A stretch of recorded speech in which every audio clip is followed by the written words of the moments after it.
জামাতের আমির ডক্টর শফিকুর রহমান সাহেবের একটি বক্তব্য এখন সামাজিক মাধ্যমে ভাইরাল হয়ে ঘুরে বেড়াচ্ছে। বক্তব্যের দুটো অংশ। যে অংশটি প্রচারিত হচ্ছে, জামাত বিরোধীরা যেটি প্রচারণা করছে সেই প্রসঙ্গটি আগে বলে নেই। সেখানে ডক্টর শফিকুর রহমানকে বলতে দেখা যাচ্ছে যে ১৯০০ আমরা অতীতে ভুল করেছি। আমরা আবার বলছি, ওনাকে বলতে শোনা যাচ্ছে আমরা অতীতে ভুল করেছি, আপনাদের প্রতি জুলুম করেছি, অত্যাচার করেছি। এজন্য আপনাদের কাছে করজোড়ে ক্ষমা প্রার্থনা করি।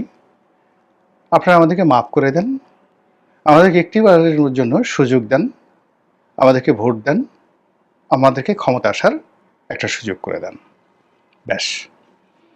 এই যে বক্তব্য, এই বক্তব্য নিদারুণভাবে মুহূর্তের মধ্যে ভাইরাল হতে থাকে এবং ২-৩টে পত্রিকা বা ইন্টারনেট প্রোটোকলের যে মাধ্যমগুলো রয়েছে, গণমাধ্যম, তারা এটা প্রচার করতে থাকে। এবং সবাই বলার চেষ্টা করছেন যে জামাতের আমির ১৯৭১ সনের জন্য এইভাবে প্রকাশ্যে করজোড়ে ক্ষমা চাচ্ছেন এবং তারা রাষ্ট্র ক্ষমতা আসার জন্য ভোট প্রার্থনা করছেন। কেউ কেউ বলার চেষ্টা করছে যে এটা ভালো, খুবই ভালো হয়েছে। আবার কেউ কেউ বলার চেষ্টা করছে যে এতকাল পরে বোধোদয় হলো এবং তারা কতটা ক্ষমতায় লোভী যে ১৯৭১ সনে তারা যেভাবে খুন, জখম, রাহাজানি, ধর্ষণের যে অভিযোগ তাদের বিরুদ্ধে রয়েছে, এখন এটা মুখে মুখে বললেই আমরা মাফ করে দেব। কালকে যদি শেখ হাসিনা এসে বলে যে আমাদেরকে মাফ করে দেন, এই আমাদের বিরুদ্ধে যে খুনের অভিযোগ হয়েছে, করজোড়ে মাপ চাচ্ছি, তো সেখানে আমরা ১৪০০ খুনের অভিযোগ, সেই ১৪০০ খুনের অভিযোগকে আমরা কিভাবে দেখব যেখানে ৩০ লক্ষ খুনের ব্যাপারে জামাতের আমিরকে আমরা ক্ষমা করে দিচ্ছি, তাহলে তো শেখ হাসিনাকে ক্ষমা করে দিতে হবে। এই ধরনের কথাবার্তা যখন তুঙ্গে, ঠিক সেই সময়টিতে জামাতের পক্ষ থেকে বলা হলো যে আসলে এটা ছিল একটি বক্তব্যের খণ্ডিত অংশ। জামাতের আমির আওয়ামী লীগের সমালোচনা করতে গিয়ে তারা এই বক্তব্য তিনি কোট করেছেন শেখ হাসিনার বক্তব্য। সেখানে শেখ হাসিনা যখন ক্ষমতা আসতে চেয়েছিলেন, এটি সম্ভবত সেই ১৯৯১ বা ১৯৯৬ সনের শেখ হাসিনার বক্তব্যগুলোর যে কোনো একটা বক্তব্য হতে পারে। তো ওই সময়টিতে মানুষের ধর্মপ্রাণ মুসলমানদের হৃদয় এবং মন বিগলিত করার জন্য, অথবা যাকে বলা হয় মানুষদেরকে এই ধর্মভিত্তিক রাজনীতির দিকে আকৃষ্ট করার জন্য শেখ হাসিনা এবং আওয়ামী লীগ কতগুলো ন্যারেটিভ চালু করেছিল। তখন শেখ হাসিনা মক্কা শরীফে গিয়েছিলেন উমরা করার জন্য। উমরা থেকে ফিরে এসে তিনি অনেকটা হিজাবের কায়দায় মাথায় পট্টি পরেছিলেন, মাথায় চুলগুলো ঢেকে রাখার জন্য কালো হিজাব পরে তারপর তিনি ঘুমটা দিয়েছিলেন। তারপর তার কিছু ছবি তসবিহ হাতে মোনাজাত করছেন তিনি, বা তসবিহ হাতে নিয়ে ঘুরছেন, এরকম কিছু ছবি তখন ওই সময়টাতে, তখন তো সামাজিক মাধ্যম ছিল না, পত্রপত্রিকায় বেশ ভাইরাল হয়েছিল। আর সেটা নিয়ে জামাতের যারা বক্তা ছিলেন, বিশেষ করে দেলোয়ার হোসেন সাঈদী সাহেবের মতো বিখ্যাত বক্তা, তারা শেখ হাসিনার বিরুদ্ধে নিদারুণ এবং নির্মম সমালোচনা করেছিলেন ওই জমানাতে, যে দেখুন ভণ্ড এসেছে, মাথায় পট্টি পেরেছে, কোনো নাম না বলে, আবার এখন হাতে তসবি নিয়েছে, এরা এই কর্ম করেছে, আবার আপনাদেরকে বিভ্রান্ত করার জন্য ইসলামের সুরত ধরেছে। নিদারুণ সব নির্মম সমালোচনা সেই সময় শেখ হাসিনার বিরুদ্ধে করা হয়েছিল। এবং তার ধর্ম, কর্ম, তসবি, তাহালিল সব কিছুকে মনে করা হতো যে এ হাল তেরা চাল হ্যায়, মকসুদ তেরা মাল হ্যায়, লাখো কো আন্ধা কর দে। এবং জামাত দীর্ঘদিন ধরে তাদের যে সকল গুণী ওয়াজিন, আমি গুণী বলছি এই অর্থে যে ওয়াজের ময়দানে তারা একটা আর্ট তৈরি করে ফেলেছিলেন, যে সমাজের যে জায়গাগুলোতে মানুষ খুব বেশি যাকে বলা হয় ঐক্যবদ্ধ হয় বা যায়, যেমন ধরুন খেলাধুলা দেখতে যায়, গান বাজনা শুনতে যায়, নাচ দেখতে যায়, সার্কাস দেখতে যায়, তো এই যে জনসমাবেশগুলোতে মানুষ যায় বিনোদনের জন্য, তো সেই সকল বিনোদনকে ছাপিয়ে জামাত এই ওয়াজের মাহফিলটাকে একটা রীতিমতো আর্টে পরিণত করেছিল, যেখানে লক্ষ লক্ষ নয় ১০ লাখ লোকের সমাবেশ হয়ে যেত সাইদি সাহেবের জমানাতে। এবং এই প্ল্যাটফর্মগুলো ঠিক সেই সময় থেকে তারা মানে কোরআনের আলোচনা হতো একটা অংশ, আওয়ামী লীগকে গালাগালি করা হতো আরেকটি অংশে, ভারত বিরোধী একটি মনোভাব জাগিয়ে তোলা হতো, এবং খুব সুকৌশলে ইসলামাইজেশন, পাকিস্তান, মুক্তিযুদ্ধ এই বিষয়গুলো নিয়ে একটা ভিন্ন ন্যারেটিভ তৈরি করা হতো। সেখানে বিশ্বের বিভিন্ন রকম যারা বড় বড় মর্দে মুজাহিদ আছেন, যারা বড় বড় বিপ্লবী আছেন, বিশেষ করে মুসলিম ব্রাদারহুড মিশরের, তখনও মুসলিম ব্রাদারহুড আসলে মুরসির আন্ডারে আসেনি, কিন্তু 50-এর দশকে তারা যে কয়েকটি বিপ্লব ঘটিয়ে ফেলেছিল মধ্যপ্রাচ্যে, সেই বিপ্লবের পুরোধা ছিলেন সৈয়দ কুতুব। এই সৈয়দ কুতুব মিশরে যে সামরিক অভ্যুত্থান ঘটিয়েছিলেন, বাংলাদেশে যেভাবে 7ই নভেম্বর একটা সামরিক অভ্যুত্থান ঘটে গেছে, বা ধরুন এই যে আমাদের একটা বিপ্লব হয়ে গেছে, জুলাই আগস্ট বিপ্লব হয়ে গেছে, এখন এই বিপ্লবের মাস্টার মাইন্ড বলতে সবাই জামাতকে মনে করছে। আর এটাকে সবাই বলার চেষ্টা করছে যে এখন যে সরকার, এই সরকার মূলত সেনাবাহিনী সমর্থিত সরকার, জামাত সমর্থিত সরকার বা জামাত প্রভাবাধীন পরিচালিত সরকার। তো ঠিক এইরকম একটা বিপ্লব হয়েছিল মিশরে 50-এর দশকে। আর সেই মিশরের সেই বিপ্লবটা পুরোটাই, মানে কর্নেল তাহেরের মতো পুরো বিপ্লবটাই সংগঠিত করেছিলেন যিনি, তিনি এই জামাতের যে মাস্টার কপি, জামাতের মানে যাকে জামাত অনুসরণ করেন মিশরে, সেই প্রতিষ্ঠানটার নামটি হলো মুসলিম ব্রাদারহুড। তখন মুসলিম ব্রাদারহুডের যে আধ্যাত্মিক নেতা, বাংলাদেশে যেমন জামাতের আধ্যাত্মিক নেতা গোলাম আজম, তারপরে পুরো জামাত এশিয়া সাবকন্টিনেন্টে জামাতের যে পুরোধা প্রতিষ্ঠাতা আবুল আলা মৌদুদী, তদ্রূপ এই মুসলিম ব্রাদারহুড, পুরো মধ্যপ্রাচ্যের যে মুসলিম ব্রাদারহুড, এটার যে আধ্যাত্মিক নেতা তার নাম ছিল সৈয়দ কুতুব। তারা মানে জামাত এবং মুসলিম ব্রাদারহুডের সব মানুষ মনে করেন যে সৈয়দ কুতুব ছিলেন জীবন্ত অলি, টাটকা অলি, এবং তিনি নানা রকম অলৌকিক কাণ্ড ঘটাতে পারতেন। এবং সেই ধরনের কাহিনী বিভিন্ন, এই যে মাওলানা দেলোয়ার হোসেন সাইদী সাহেবের মতো জনপ্রিয় যারা বক্তা ছিলেন, তারা এই সৈয়দ কুতুবের যে অলৌকিক কাহিনী বর্ণনা করতেন। তো আমরা ইতিহাসে আসি সেই কাহিনীগুলো না বলে, সেই সৈয়দ কুতুবের সঙ্গে গামাল আব্দেল নাসের, যাকে বলা হয় কলিকালের মানে আধুনিক কালের ফেরাউন, আমরা বাংলাদেশে যেমন ফেরাউন শব্দটা নেতিবাচক অর্থে ব্যবহার করি, মিশরে কিন্তু ফেরাউন is a dignity, it's a power, it's accreditation. ফেরাউন শব্দটাকে তারা সব মর্যাদার সাথে দেখে। এই জন্য গামাল আব্দেল নাসেরকে বলা হয় এ যুগের মিশরীয় জাতির পিতা। আর মিশরীদের সর্বকালের জাতির পিতা বলা হয় সেই আমরা যে ফেরাউনকে গালাগালি করি, রামসিস দ্য সেকেন্ড, তাকে। তো সেই গামাল আব্দেল নাসেরের সঙ্গে সৈয়দ কুতুবের দ্বন্দ্ব সংঘাত শুরু হলো, এবং দ্বন্দ্ব সংঘাতের পরে সেই গামাল আব্দেল নাসের সৈয়দ কুতুবকে গ্রেপ্তার করেন এবং তাকে ফাঁসি দেন। এই হলো মুসলিম ব্রাদারহুডের প্রথম আধ্যাত্মিক নেতা।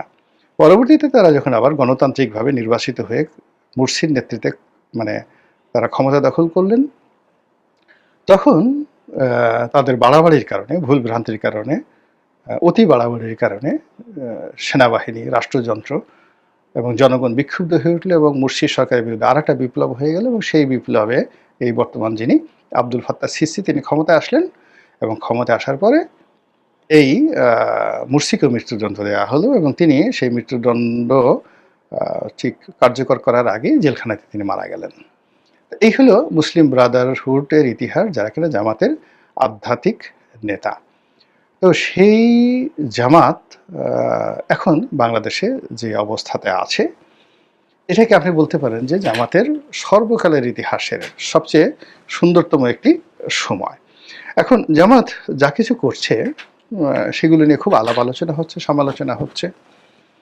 ঠিক যেভাবে মুসলিম ব্রাদারহুডকে নিয়ে 50-এর দশকে হতো, যেভাবে মুরসিকে নিয়ে, সৈয়দ কুতুবকে নিয়ে আলাপ আলোচনা হতো এবং তাদের যে ধরনের প্রভাব প্রতিপত্তি ছিল, এখন জামাতের আমির বাংলাদেশের রাজনীতিতে অমনি গুরুত্বপূর্ণ ব্যক্তি।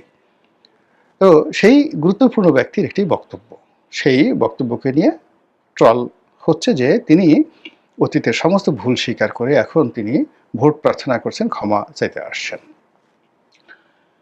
এই কথা যখন প্রচারিত হয়ে গেল খুব অল্প সময়ের মধ্যে, জামাত যেহেতু এখন ক্ষমতাধর, তারা সেই পত্রিকাগুলোকে চ্যালেঞ্জ জানালেন যে আমরা তো এই কথা বলিনি।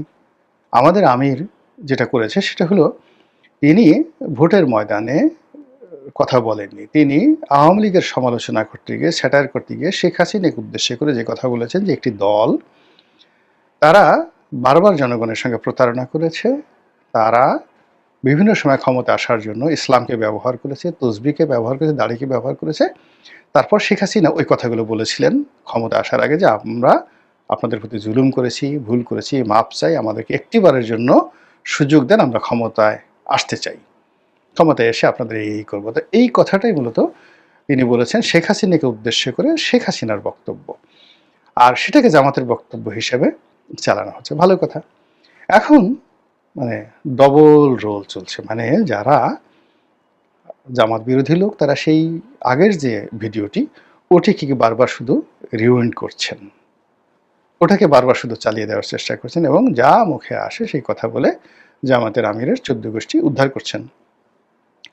দ্বিতীয় যে গ্রুপটি আছে সেই গ্রুপটি আবার এই যে ওনাদের যে আসল বক্তব্য, মূল বক্তব্য যে তিনি শেখ হাসিনাকে উদ্দেশ্য করে কথা বলেছেন, এটাকে বাজানোর চেষ্টা করছে, কিন্তু অতটা সফল হতে পারছে না। জামাত বিরোধী শক্তি বা জামাত বিরোধী যে বট বাহিনী, এখন ইদানিং তারা জামাতের যে বট বাহিনী তাদের চেয়ে অনেক অনেক শক্তিশালী হয়ে পড়েছে। তো ফলে তারা এখন এই যাকে বলা হয় এই জিনিসটা চালাচ্ছে। আর ওই যে জামাতের লোক যেটা প্রচার করছে যে এটা তাদের বক্তব্য নয়, তার এগেনস্টে আবার নতুন ন্যারেটিভ দাঁড়া করাচ্ছে যে ছি ছি ছি, শেখ হাসিনা তো তবু ভালো হওয়ার জন্য আশা প্রকাশ করেছিলেন, জামাতের কি সেই তকদির হবে না? জামাতকে কি আল্লাহ হেদায়েত দেবে না? তারা কি কোনোদিন ভালো হবে না?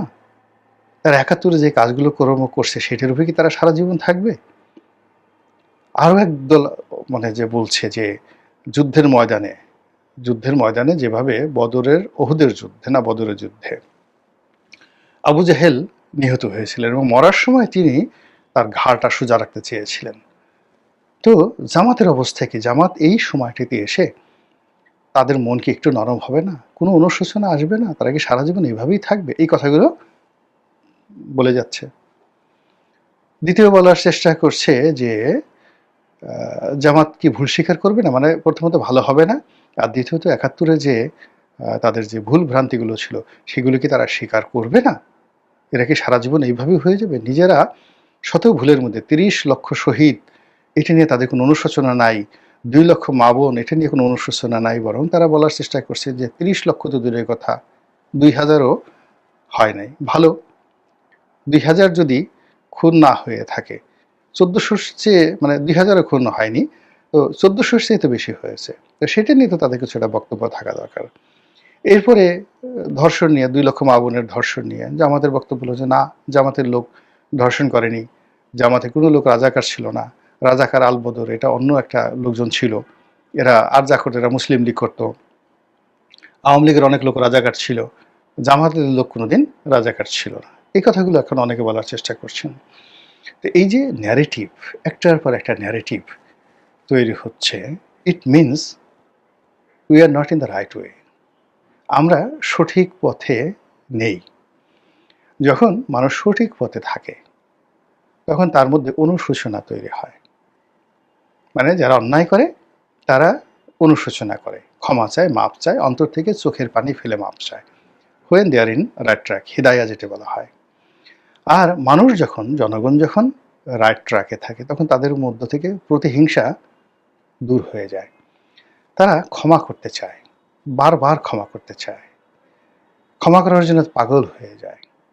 আপনি যদি মোহাম্মদ রসুল্লাহ সাল্লাহ সাল্লামের দুটো ঘটনা দেখেন, একটি ঘটনা হুনায়নের যুদ্ধ, আর একটি ঘটনা মক্কা বিজয়।